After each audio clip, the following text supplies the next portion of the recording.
Tragedi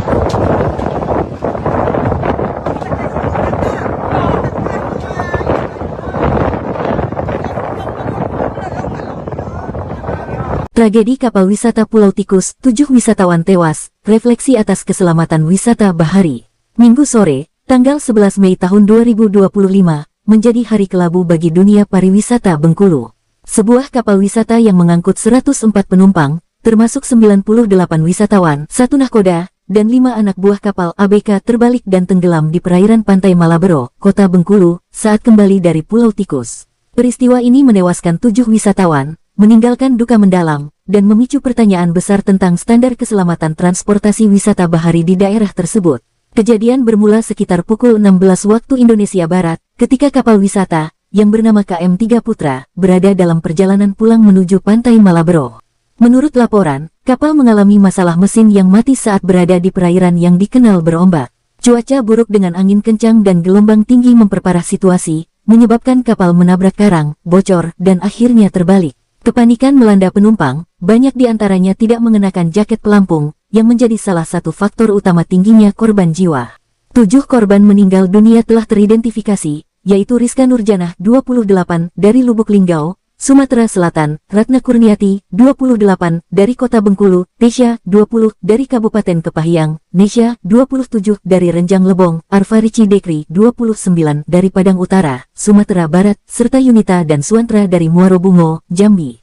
Sebanyak 97 penumpang lainnya selamat, meskipun beberapa di antaranya mengalami luka dan trauma, dan kini dirawat di Rumah Sakit Bayangkara serta Rumah Sakit Harapan dan Doa RSHD Kota Bengkulu. Tim gabungan dari Basarnas, TNI, Polri, dan relawan segera diterjunkan. Video yang viral di media sosial menunjukkan detik-detik mencekam ketika kapal oleng, dengan penumpang berteriak histeris dan berusaha menyelamatkan diri. Nelayan setempat juga turut membantu menyelamatkan korban yang tercebur ke laut, meskipun 7 nyawa tidak dapat diselamatkan. Proses evakuasi berlangsung dramatis di tengah suasana haru dan panik di bibir pantai. Pemerintah Provinsi Bengkulu bergerak cepat merespons tragedi ini. Wakil Gubernur Bengkulu, Mian, bersama Kapolda Bengkulu, Irjen Pol Mardiono, dan Wakapolda, Brigjen Pol Solihin, langsung meninjau kondisi korban di rumah sakit. Pemprov menjamin biaya perawatan bagi korban yang selamat dan menyediakan ambulans untuk mengantarkan jenazah ke rumah duka masing-masing.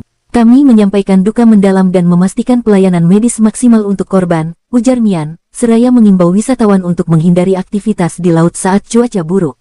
Namun, di balik respons cepat pemerintah, tragedi ini mengungkap sisi lain yang perlu dicermati, kurangnya standar keselamatan dalam operasional kapal wisata. Berdasarkan laporan, banyak penumpang tidak mengenakan jaket pelampung, dan kapal diduga tidak dilengkapi dengan peralatan keselamatan yang memadai.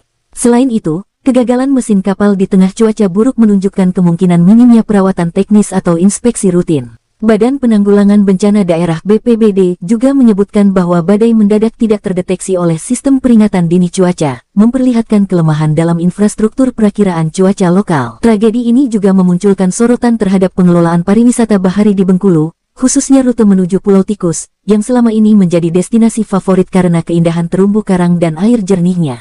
Pulau Tikus, yang berjarak sekitar 10 km dari kota Bengkulu, menarik ribuan wisatawan setiap tahunnya. Namun, kejadian ini menunjukkan bahwa lonjakan minat wisata belum diimbangi dengan regulasi ketat terkait kapasitas kapal, pelatihan kru, dan prosedur darurat.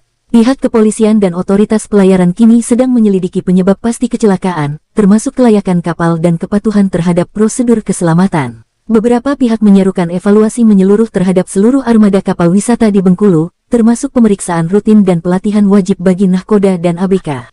Selain itu, diperlukan peningkatan sistem peringatan dini cuaca untuk mencegah kejadian serupa di masa depan. Dari sisi sosial, tragedi ini meninggalkan luka mendalam bagi keluarga korban dan masyarakat Bengkulu. Pulau Tikus, yang selama ini menjadi simbol keindahan alam, kini diwarnai duka. Beberapa warga lokal menyatakan keprihatinan bahwa insiden ini dapat berdampak pada citra pariwisata Bengkulu, yang sedang berupaya bangkit pasca pandemi. Namun, di sisi lain, kejadian ini menjadi momentum untuk memperbaiki sistem agar wisata bahari tetap aman dan menyenangkan. Tragedi kapal wisata Pulau Tikus harus menjadi pelajaran berharga bagi semua pihak.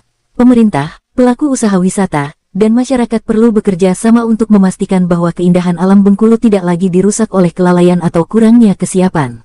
Dengan langkah konkret seperti regulasi yang lebih ketat, investasi pada teknologi keselamatan, dan edukasi wisatawan, Diharapkan kejadian serupa tidak terulang, dan Pulau Tikus kembali menjadi destinasi yang aman bagi semua. Terima kasih sudah mampir ke channel kami.